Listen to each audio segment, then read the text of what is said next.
Le Premier ministre Guillaume Soro a remis sa lettre de démission au président de la République, Alassane Ouattara.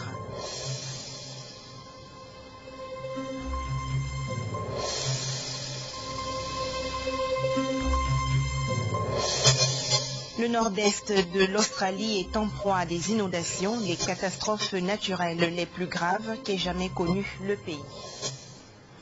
Bonsoir à tous et bienvenue à cette édition. Conseil des ministres extraordinaire ce jour.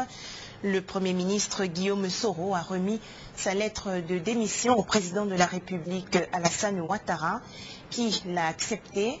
Beaucoup d'émotions ce jour au palais présidentiel, nous déclare Jérôme Kofi Aboula dans ce reportage.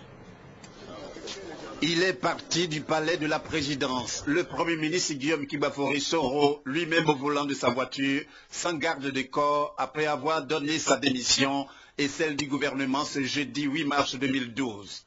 Au président de la République, Alassane Ouattara, lors du Conseil des ministres extraordinaire tenu à cet effet, Guillaume Kibafori Soro a justifié son départ de la primature par le fait que ses fonctions de chef de gouvernement sont incompatibles avec celles de député qu'il est appelé à assumer désormais. Le Premier ministre Guillaume Kibafori Soro quitte la primature, non sans exprimer sa gratitude et sa disponibilité au chef de l'État. Guillaume Soro a aussi remercié les membres du gouvernement avec qui il a fait équipe pendant tant d'années. Monsieur le Président, j'ai eu grand plaisir à travailler avec vous. J'ai eu aussi la chance d'avoir une équipe compétente, déterminée. C'est avec fierté que je vous ai servi et servi la Côte d'Ivoire. Mais, voyez-vous, il arrive des moments dans la vie d'un homme où il faut décider. Ma qualité de député ne me permet plus d'occuper des fonctions dans le pouvoir exécutif. C'est pourquoi, après réflexion, je décide de rendre ma démission ainsi que celle du gouvernement que j'ai dirigé. Après cette démission, Monsieur le Président, que je viens ainsi de formuler, qui sera concrétisée par ma lettre de démission, c'est non sans émotion que je vais devoir quitter le corps de Premier ministre. On a beau s'y préparer, les instants de séparation sont toujours difficiles. Oui, Monsieur le Président, cette salle de conseil me manquera. Les membres du gouvernement me manqueront. Monsieur le Président, vous me manquerez. Avant d'accepter la démission de Guillaume Kibafori Soro, le président de la République lui a rendu hommage ainsi que l'équipe gouvernementale qu'il a dirigée. Monsieur le Premier ministre, selon le principe de séparation des pouvoirs, vous avez remis votre démission ainsi que, bien naturellement, celle du gouvernement. J'en prends acte. Je voudrais vous rendre hommage pour le rôle que vous avez joué pour le rétablissement de la démocratie dans notre pays. Vous avez fortement contribué à la mise en œuvre de l'accord politique de Ouagadougou. Grâce à vos efforts inlassables, vous avez amené la Côte d'Ivoire à des élections libres et transparentes en 2010. Cela n'a pas été une chose facile. À l'occasion de la grave crise post-électorale que notre pays a traversée, vous vous êtes mis du côté de la vérité et de la démocratie. Et votre action a été plus que déterminante. Enfin, depuis votre nomination à la tête du gouvernement, vous avez su faire preuve de rigueur, de discipline et de solidarité. Vous avez posé les jalons pour un redécollage économique de la Côte d'Ivoire et surtout son rayonnement régional et international, sans oublier le grand chantier de sécurisation de nos compatriotes et de leurs biens. Vous avez démontré vos qualités d'homme d'État et de devoir, profondément attaché à son pays.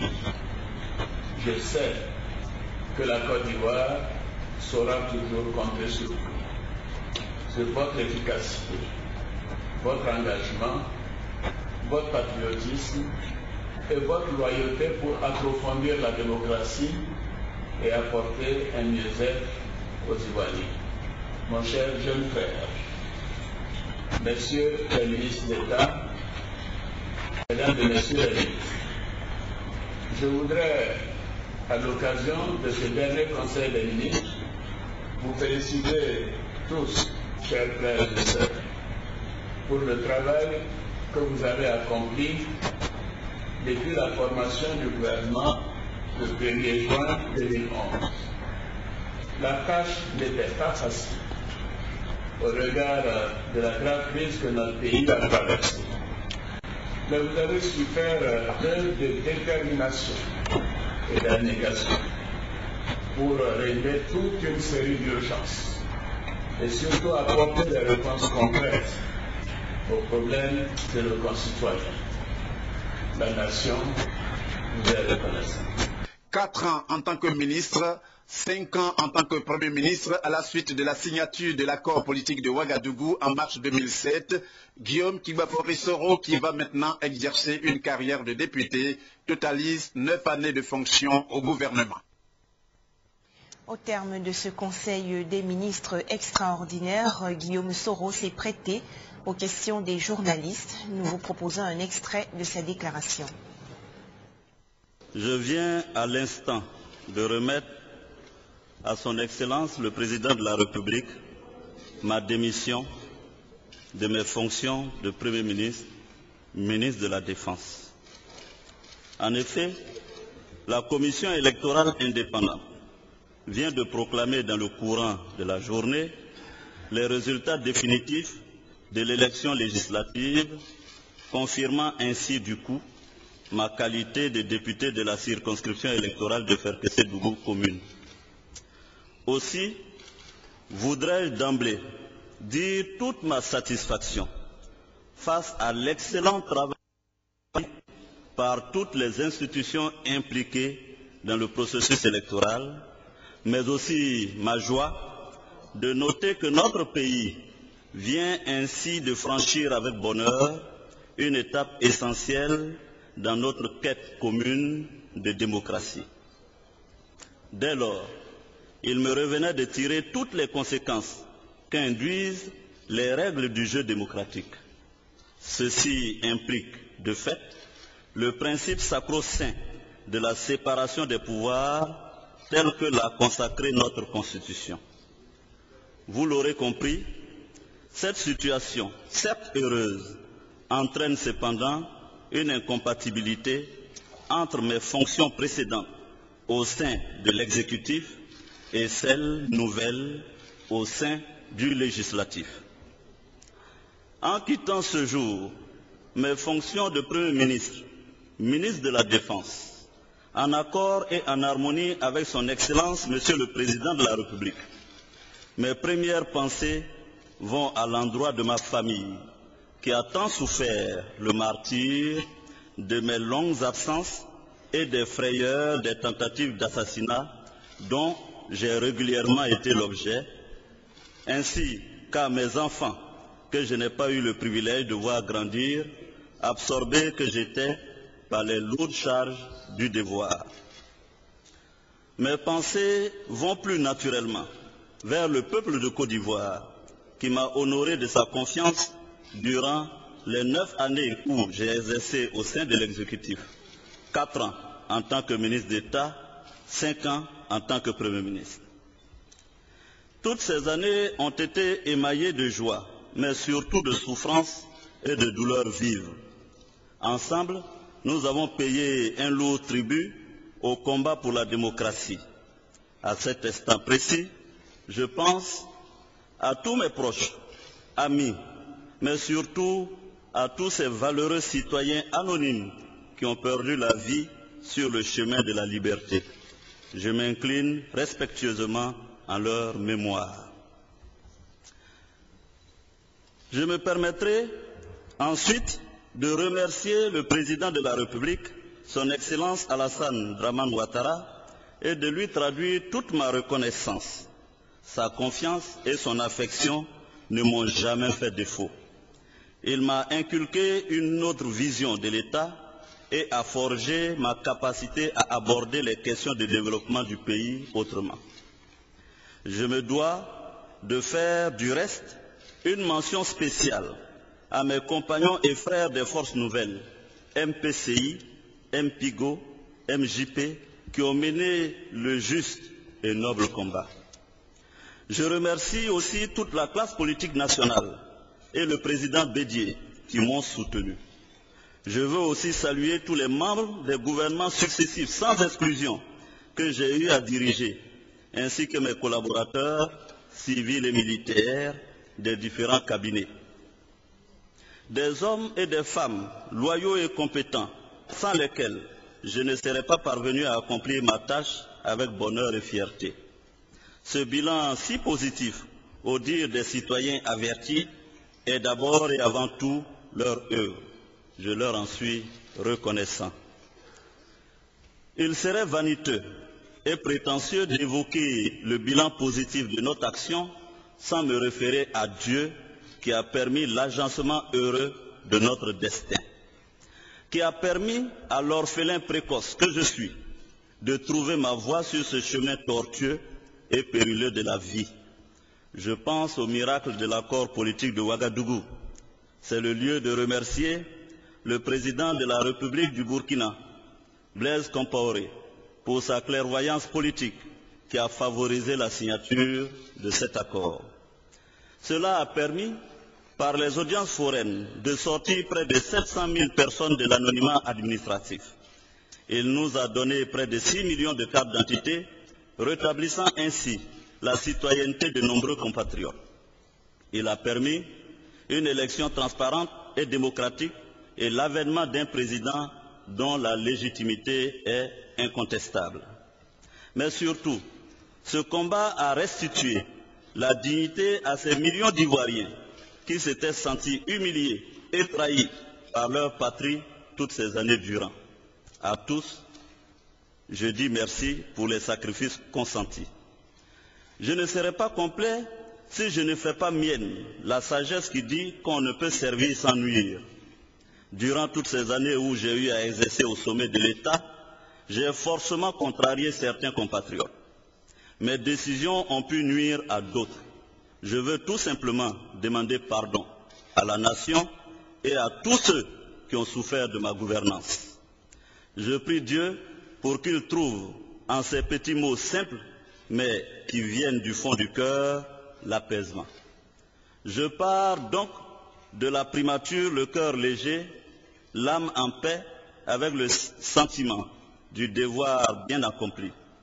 Je reste et demeure à la disposition du président de la République. Je souhaite bon vent à la brillante personnalité qui ne manquera pas d'être nommée sous peu par le président de la République. Je l'assure d'emblée de tout mon soutien, ainsi que celui de tous mes collaborateurs. Je réaffirme une fois encore ma disponibilité à servir mon pays en tant que député de la nation et disponible pour toute autre mission que le président voudra bien me confier. Pour la suite, ne dit-on pas qu'on rencontre sa destinée souvent par le chemin qu'on emprunte pour l'éviter? Alors, laissons le destin s'accomplir. Merci à tous du fond du cœur. C'est aujourd'hui donc que Guillaume Soro a remis sa démission et celle de l'équipe gouvernementale au président de la République, Alassane Ouattara. Écoutons quelques réactions des membres du gouvernement sortant. Notre chef de gouvernement avec qui on a toujours travaillé en parfaite harmonie, on a abattu un travail considérable en 8 mois qui aujourd'hui a rendu sa démission et partant la démission de tout le gouvernement. Donc ce qui fait que bon, nous avons effectivement un petit pincement au cœur. Mais on pense que le chef de l'État, qui est un homme clairvoyant, va mettre en place une autre équipe qui sera aussi dynamique que celle qui vient de partir. Triste, puisque c'est quand même un gouvernement, c'est quand même donc beaucoup d'amitié, beaucoup de collaboration, et surtout dans mon cas, c'est beaucoup d'expériences que nous avions partagées depuis le 19 septembre 2002, donc à ce jour. donc le voir partir dans ces conditions, on a toujours donc ce pincement au cœur. Cependant, il l'a dit, le destin, c'est quelque chose qu'il faut attendre. On se sépare aujourd'hui, mais qu'il sait. Voilà donc le petit mot que je voulais dire. En tout cas, je lui souhaite bonne chance et je suis convaincu qu'il réussira. En tant que membre du gouvernement sortant, je voudrais exprimer toute ma fierté à Monsieur le Premier ministre pour l'énorme travail qu'il a abattu depuis qu'il a été nommé ici en tant que Premier ministre. Je pense que c'est le 4e gouvernement qu'il a dirigé. Je voudrais vous dire que tous au niveau du gouvernement, nous sommes très fiers du travail accompli par Monsieur le Premier ministre. Donc comme il a dit lui-même, il va certainement vivre d'autres expériences. Donc nous lui souhaitons bonne chance et surtout réussite. C'est des sentiments de profonde reconnaissance par rapport à l'action du Premier ministre. Il faut savoir que son action a été une action remarquable à la tête du gouvernement qui est le nôtre. Et donc c'est avec beaucoup de regrets que nous le voyons partir, mais malheureusement c'est ainsi la vie des nations aussi. Donc nous regardons plutôt vers l'avant en espérant que la suite sera meilleure. Quand on sait tout le rôle que le Premier ministre a joué pour mettre en œuvre la démocratie et permettre l'effectivité de l'exercice du pouvoir par le président de la République Alassane Ouattara, il faut reconnaître que cette séparation était dure. Mais ce n'est qu'un départ. Je pense que le Premier ministre a un rôle important à jouer. On a un sentiment, je vous le dis, de satisfaction parce que le pays était totalement en déconfiture. Nous voyons aujourd'hui que le pays reprend ses couleurs. La Côte d'Ivoire retrouve ses atouts pour aller au rendez-vous de la mondialisation. Notre reporter Victorien Angoua revient sur le parcours de Guillaume Soro.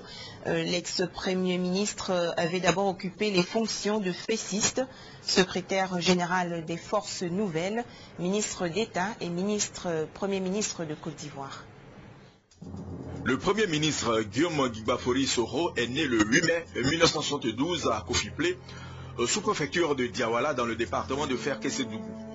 Originaire du nord de la Côte d'Ivoire et de religion catholique, Soro s'engage politiquement dans la Fédération estudiantine et scolaire de Côte d'Ivoire, FESI, de 1995 à 1998. Surnommé le Tché ou encore Bogota, il est régulièrement envoyé en prison à cette époque après des manifestations. Proche du général Robert Gueye après le coup d'État de 1999, la rupture entre les deux hommes s'annonce quand la candidature du président du RDR à la présidentielle de 2002 est refusée. Guillaume Soro rejoint le président Alassane Ouattara. La crise de 2002 consacre la partition de la Côte d'Ivoire. Guillaume Soro est alors secrétaire général du mouvement patriotique de Côte d'Ivoire MPCI. Les forces dont il est le représentant politique contrôlent 48% du pays de 2002 à 2007. Guillaume Soro participe au gouvernement de réconciliation nationale de février 2003 à mai 2004, puis de août 2004 à décembre 2005 comme ministre de la Communication.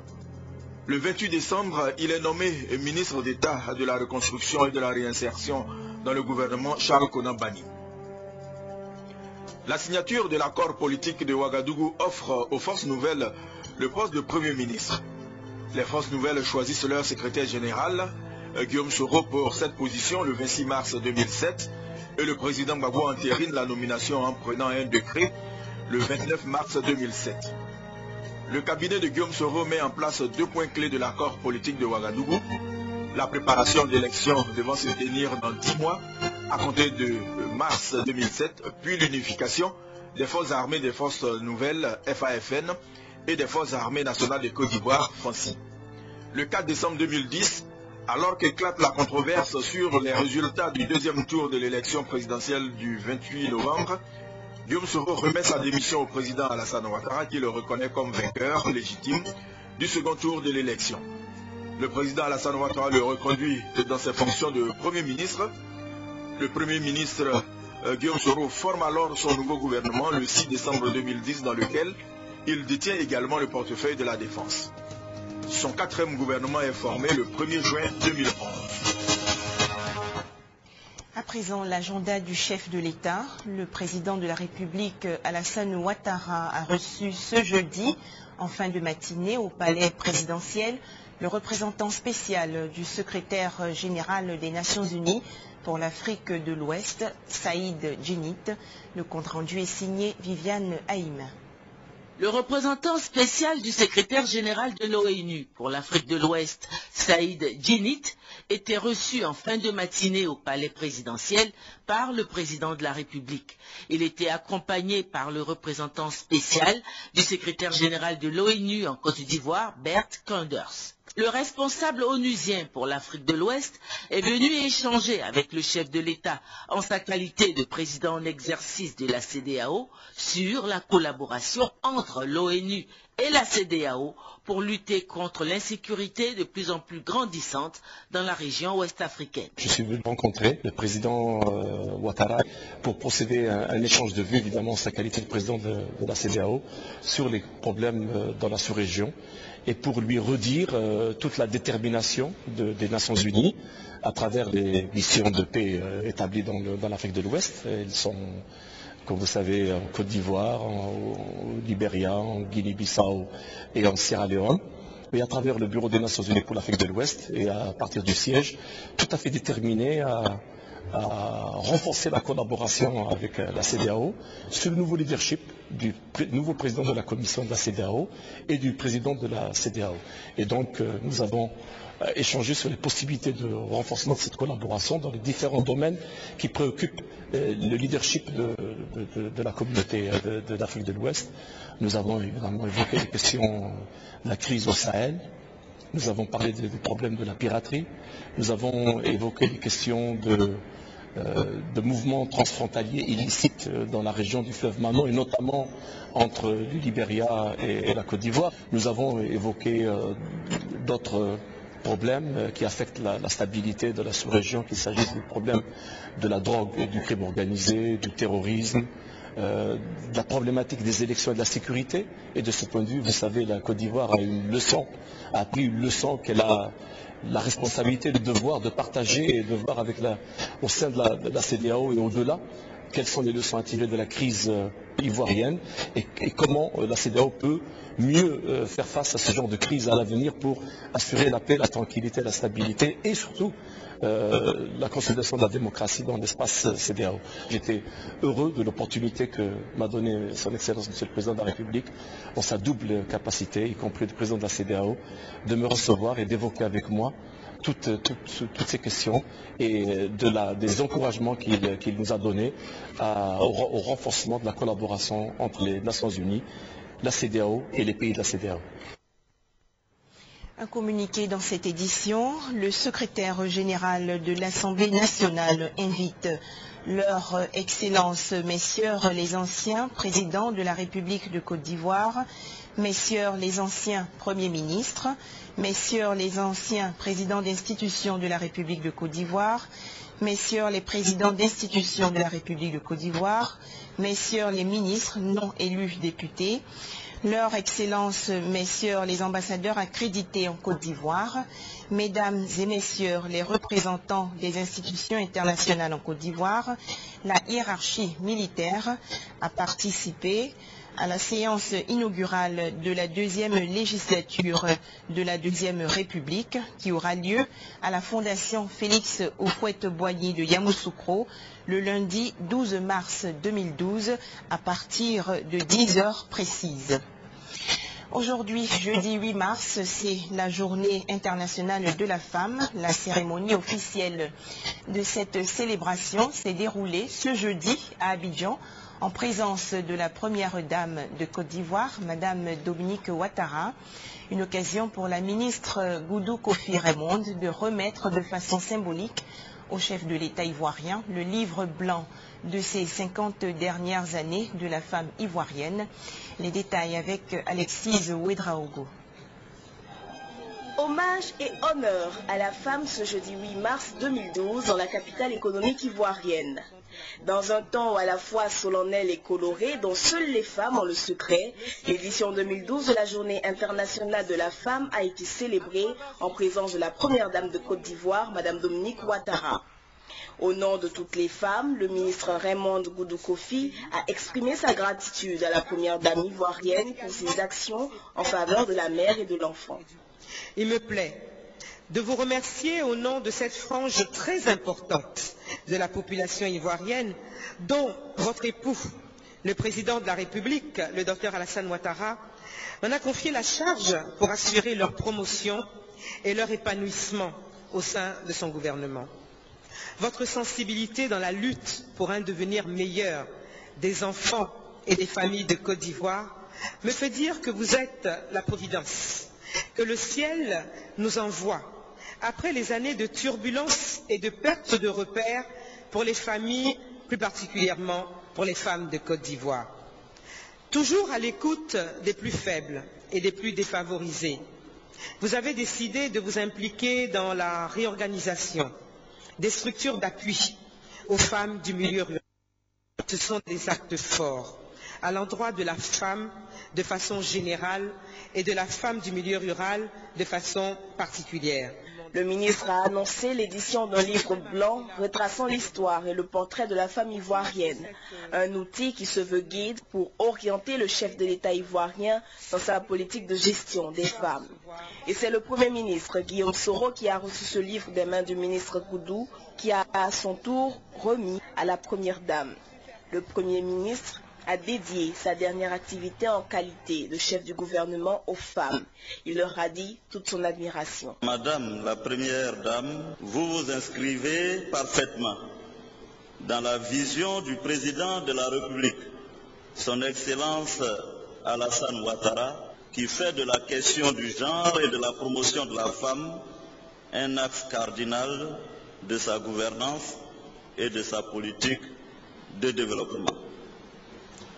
La mise en place du compendium des compétences féminines obéit ainsi à sa volonté clairement affichée de disposer d'un vivier de femmes de valeur susceptibles de servir comme les hommes aux différents postes de responsabilité. Cette action s'inscrit dans son noble combat de valorisation de la femme, pas seulement en tant que porteuse de vie, mais également en tant que porteuse de projets économiques et de développement, actrice de prospérité et de progrès pour nos familles, notre société et partant notre pays. 19 femmes auront été décorées au terme de ces festivités, dont Zamblélou Irié, qui à titre posthume a été décorée pour ses actions en faveur de la sécurité alimentaire en Côte d'Ivoire. Un communiqué de la direction du Rassemblement des Républicains, le ministre Amadou Soumaoro, secrétaire général par intérim du Rassemblement des Républicains RDR, convoque tous les députés élus sous la bannière du RDR à l'issue des scrutins du 11 décembre 2011 et du 26 février 2012, tels que proclamés par la Commission électorale indépendante, à une importante réunion qui va se tenir le dimanche 10 mars 2012 à 15 h dans la salle à labo de l'hôtel Président de Yamoussoukro. L'actualité hors du continent, dans le monde en bref, la partie nord-est de l'Australie est en proie à des inondations majeures. Ces catastrophes naturelles sont les plus graves qu'ait jamais connues l'Australie. 4 soldats thaïlandais ont été tués dans l'explosion d'une bombe dans la province de Narikawa, dans le sud de la Thaïlande. Leur véhicule a été touché par une bombe de 20 kg reliée à un détonateur, alors qu'ils venaient de protéger une cérémonie bouddhiste.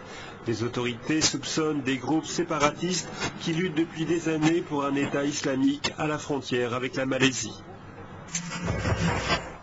Le militant d'extrême droite norvégien Anders Breivik a été formellement accusé d'actes de terrorisme pour les attaques qui avaient fait 77 morts lors d'une réunion de jeunes socialistes sur l'île d'Utøya en juillet 2011. Malgré ces accusations, il est fort probable qu'Anders Breivik échappe à la prison car la justice norvégienne a demandé son internement psychiatrique pour cause de schizophrénie.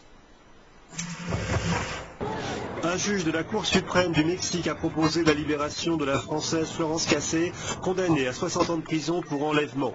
Accusée également de trafic de drogue, Florence Cassé est incarcérée depuis 2005 dans une prison du sud de la capitale mexicaine. Cette proposition du juge Arturo Zaldivar est motivée par le non-respect de la présomption d'innocence et de ses droits lors de son arrestation. La décision devrait être prise le 21 mars par les 5 juges de la Cour suprême. L'Australie, de nouveau touchée par les inondations, 8000 habitants d'une petite ville du sud-est du pays ont été évacués mardi. Les autorités craignaient une rupture de la digue qui retient les eaux de la rivière voisine. Dans l'état de la Nouvelle-Galles du Sud, 13 000 habitants ont reçu des ordres d'évacuation. Les états de Victoria et du Queensland sont également affectés par ces inondations. Il est temps pour moi de vous souhaiter une excellente soirée sur RTI 1. Portez-vous bien. À demain, 6h30 avec beaucoup de plaisir.